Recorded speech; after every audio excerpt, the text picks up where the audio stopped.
All right, thank you very much. It's so great to be back here talking at Astronomy at Tap. I talked actually at the very first one when we were at Easy Tiger. We weren't even sure if anyone was going to show up. So the fact that it's gone on this long is just amazing. And really thank you to all of you for keeping this going. All right, so I'm going to talk about the history of the solar system and a little bit about this famous mysterious planet 9 you may have heard about. So I could talk for hours about this, but I only have 15 minutes, so let's get right to it. All right, so this is what we're trying to get to, right? We have our solar system. We got the where's the laser pointer? There it is. All right, so we got the sun, and then we got our nice 8 planets here, and dwarf planets, and all the myriad comets and asteroids. And we kind of want to understand, how did we actually get here? Why do we have these giant planets farther out and these terrestrial planets farther in? And all sorts of stuff like that. So you can also ask, besides it just being really cool, why do we really care about, how the solar system came to be, and basically planet formation? And so really the key answer is we live on a planet, so understanding how planets form, pretty important. So, but you can also kind of question, our solar system, because we've discovered a lot of these other exoplanet systems that look very different from ours, and there's a lot of evidence that maybe our solar system isn't even very typical. So why do we care how our solar system forms? And that may be true, but the key thing is with our solar system, it's the best constrained system that we have. These other ones we know, maybe a couple planets and that's it. But here, we have all this detail of composition, size, distance, asteroids and comets knowing exactly where they are. We have this wealth of data that really helps to constrain the models.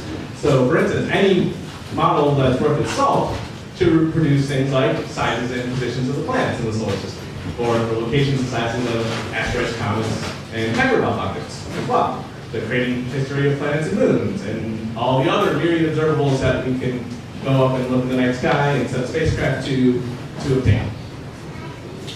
All right, so start at the beginning. So 4.6 billion years ago, start with a cloud of gas and dust, and we let gravity do its thing. That collapses into a disk, and MC Stillline talked a lot about this last month. So I assume you were all experts in that if you were here last month. So kind of moving on.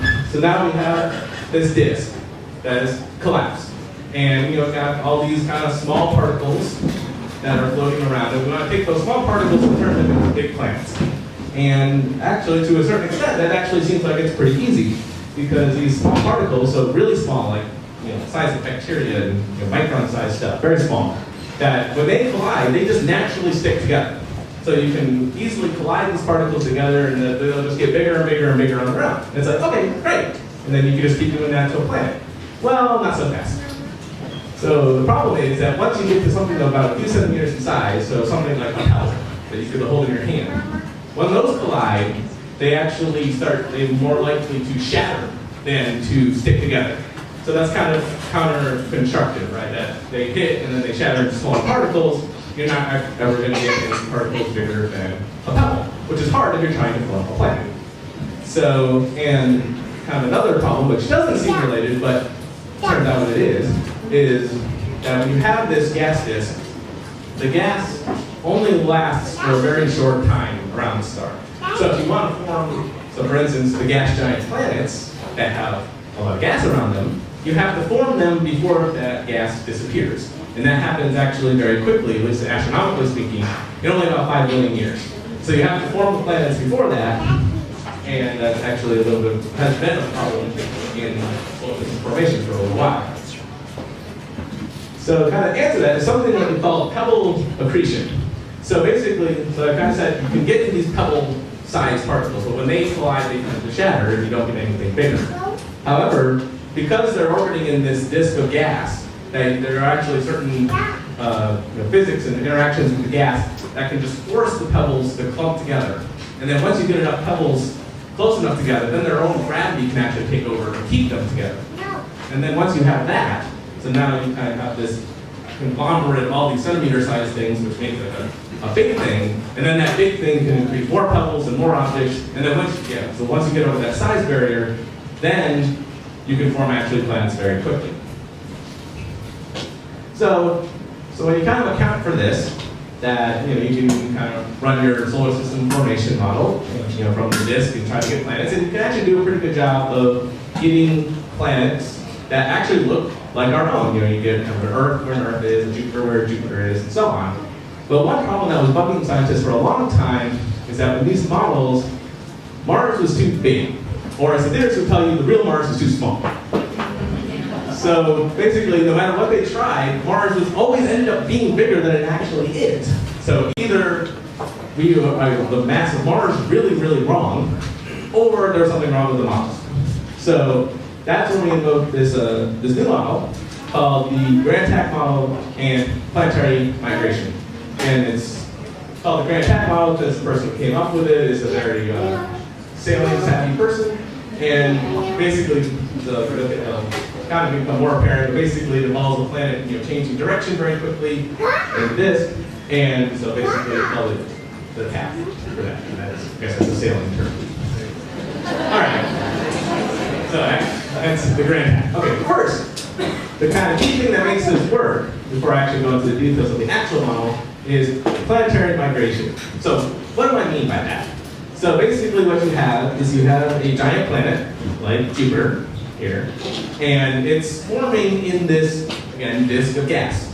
And it can interact with this gas, and it clears out actually a gap where, basically clearing gas out of the way. And as it does this results in the planet moving inward. And we think that this happens in a lot of planetary systems. In fact, if you've heard of these hot Jupiters, which these, Jupiter mass and larger planets which are found very close to their host stars, we think that's how they form. They form farther away from the stars, but then through this migration mechanism, they move way in, close to their star. So now on to the Grand Tack model itself here. So basically what happens is you start with Jupiter. So basically here's the kind of simulation here. So each of these rings is, why did I do that? So each of these rings represents an orbit. So this inner ring is the orbit of Jupiter, and then Saturn, Uranus, and Neptune. So you can see Jupiter is moving in towards the star, and then normally, if there was nothing else going on, it would just keep moving in until it got really, really close, and we'd have a hot Jupiter and no Earth. However, we have another planet called Saturn, which is here, and then it also migrates in. And then it's able to kind of corral Jupiter, throw a lasso around it, if you will, and kind of pull it back and say, not so fast. So basically, so you can kind of see that Jupiter kind of migrates in. So it migrates into about Mars's orbit and clears out a lot of material, which means that basically the material that we think would be there to form a big Mars isn't actually there because Jupiter cleared it out first. So, and then it clears it out, and then Saturn catches up and kind of grabs Jupiter and then pulls it back out, and then they get kind of back to their normal orbits. So actually, one thing I should say, so the units on this plot, so this is AU, which stands for an astronomical unit, which is basically the distance from the Earth to the Sun, and that's a common unit that we use in solar system studies. So kind of, the Earth's orbit would be like way in the middle here, and that's going to be coming up in a lot of these movies. And so here's kind of another movie just showing the kind of the same thing. So you got the big dot here is Jupiter, that's Saturn. All this is just kind of other asteroids and stuff that are in the way. So you can kind of see they kind of march in together. And then now we're going to extend the axis here to kind of go out a little bit farther away from the sun. So again, Earth is about here, and then Saturn pulls it back out to its current position, and you get all this mixing of all this other material.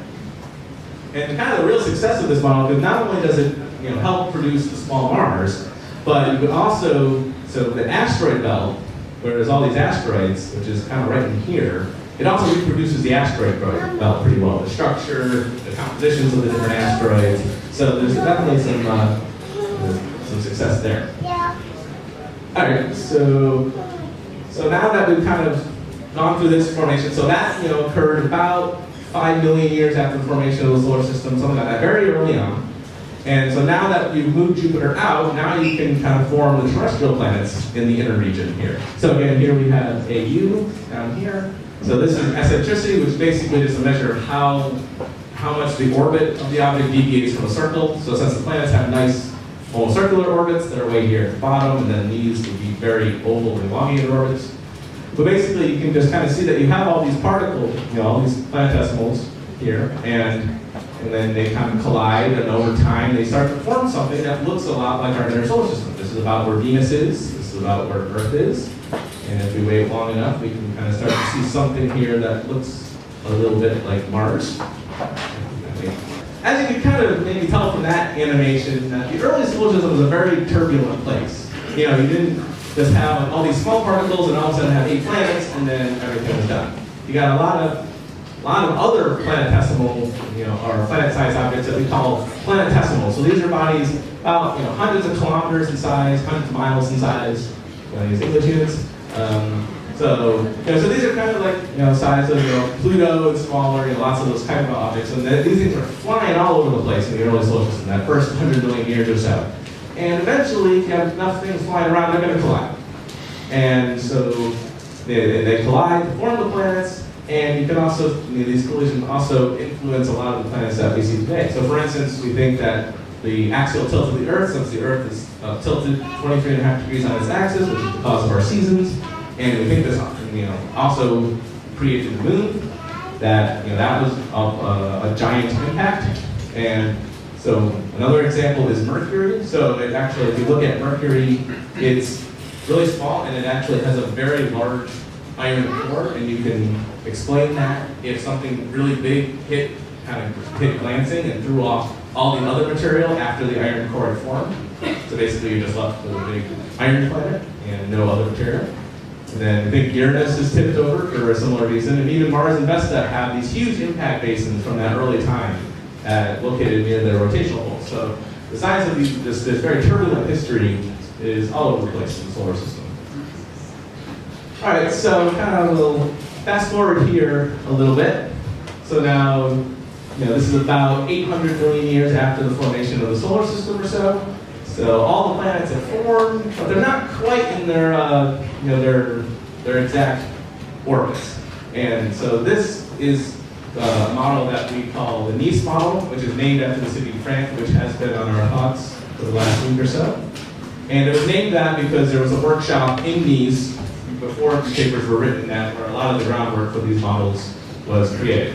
So basically the major premise here is we have, again, these are the orbits. So the red is Jupiter, then we have Saturn, and actually in this model, Neptune and Uranus, they're flipped in this particular model. And what happens is that Jupiter and Saturn hits what's called a 2-to-1 resonance.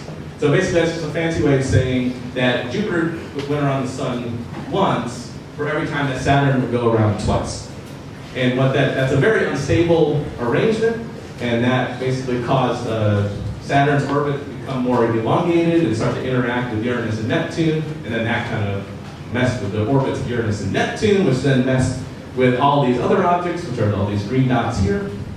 So you kind of see here again, so they kind of hit the resonance, and then all of a sudden things go to, you can actually see that the blue and the purple orbits actually switch in this particular model. So again, when you kind of send all these green dots around, that's what we kind of call the late heavy bombardment. So that was actually material where like all this material was everywhere into the inner solar system, impacting the Earth. Most of the craters you see on the moon were probably from this late heavy bombardment episode.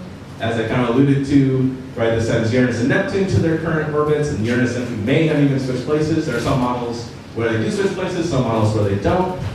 And there's even the possibility that there actually was a 5th giant planet at this time. And then that, in all this rigmarole, got ejected from the solar system entirely. So we had 5 giant planets for a while, but now we only have 4. So that's also a possibility. All right, so this is kind of a plot just kind of showing the same thing, just kind of a graphical form. So this basically, what this is plotting is the distance of the sun for Jupiter, Saturn, Neptune, and Uranus.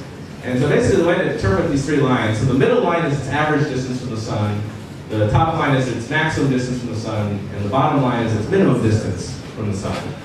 And so you can kind of see what happens here is when they hit this 2-to-1 mean motion resonance, what we call it, and then that kind of excites the orbit of Saturn and Jupiter, and then that causes all crazy things to happen with Uranus and Neptune, and then they eventually settle into their current orbits after a period of about several 100,000 years of instability. Right? So I think I want to finish this talk talking about planet 9, but not Pluto. Sorry. Alright, so this planet 9, which was proposed about 6 months ago, notice it's proposed, not discovered. So this is a hypothesized planet that is way beyond the orbit of Neptune, going way, way out. You'll actually see that on the next slide, how far out it really is. And we estimate that it's actually a really big object, and it's about 10 times the mass of Earth, which is similar to Neptune. So that's a really big object. And the thing is, though, we actually haven't seen it directly. So why do we think it's there? So this is why we think it's there. So here's our solar system. So the entire solar system we know, so like this is Neptune's orbit right there. So like everything I was showing you before is contained here. And then this is the hypothesized orbit of planet 9 out here. And then, so you can have a scale here. This is 100 astronomical units, this is this little bar. So 1 AU is the distance from the Earth to the Sun. So way out there. So well, what these guys hypothesized is they found there are these objects that we discovered that were orbiting way out in the depths of the solar system. But their orbits were kind of weird, and they all kind of seem to have the same orientation. And you wouldn't expect that just randomly. You would expect that there would be some pointing here, some pointing or some kind of pointing here, up there, or there, or there, or whatever. So they said, okay, there's got to be something out here that is forcing their orbits to do this, because they wouldn't do that randomly. And then they did some calculations, and they figured out that, okay, if you had an object with this orbit with about 10 times the mass of the Earth, that you could create this. So that's kind of how why we think it's there. So some kind of questions pertaining to planet 9. One is, does it actually exist? So hopefully when James Webb Space Telescope launches, they'll be able to see it. You'd think it would be very easy to see a planet the size of Neptune, but when you're that far out, you're both not reflecting a lot of light from the sun, and you're also very cold, which makes you doubly hard to detect. But hopefully James Webb might be able to shed some light on this issue. And if it does exist, now we have to think about, okay, did Planet 9 actually form out here? Or was it captured from some other star system that passed too close and we stole a planet? Or did it used to be in the inner solar system, and then either during the Nice model or maybe at some very some earlier time, did it get scattered out to its current orbit? And so these are all questions that we'll have to ask, and if its presence is confirmed, we'll have to really rethink some of our models. All right, so kind of just a summary and outlook. So these models are very compelling. There's a lot of things that they produce accurately about the solar system, but there's still some problems. So I think maybe something you may have caught on is that there's a lot of slight variations of the models that can create very similar outcomes. So sometimes Uranus and Neptune switch, sometimes they don't. Sometimes a fifth planet. So there's kind of this problem where you don't really have a lot of uniqueness between different models, and maybe you're just fine-tuning some knobs and just getting lucky, and that actually doesn't reflect reality. But we have to do a lot more research to that. And there's actually some other aspects of the solar system that don't quite reproduce perfectly accurately. So, but you kind of notice, like basically at the top of a lot of these slides, I had references to the papers where they were proposed, or a lot of these models were proposed.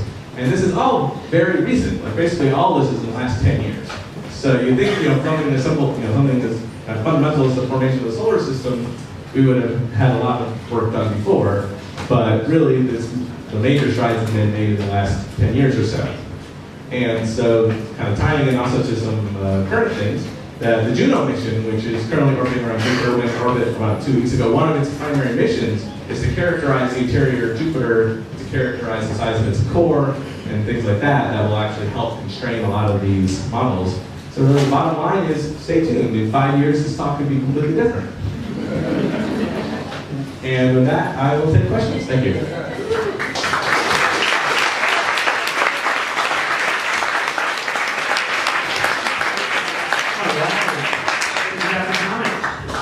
We forgot to mention, fun fact about Dr. Comet, he came in 4th place in the state of Massachusetts in a geography bee when he was in middle school, which may be the most adorable fun fact of all time.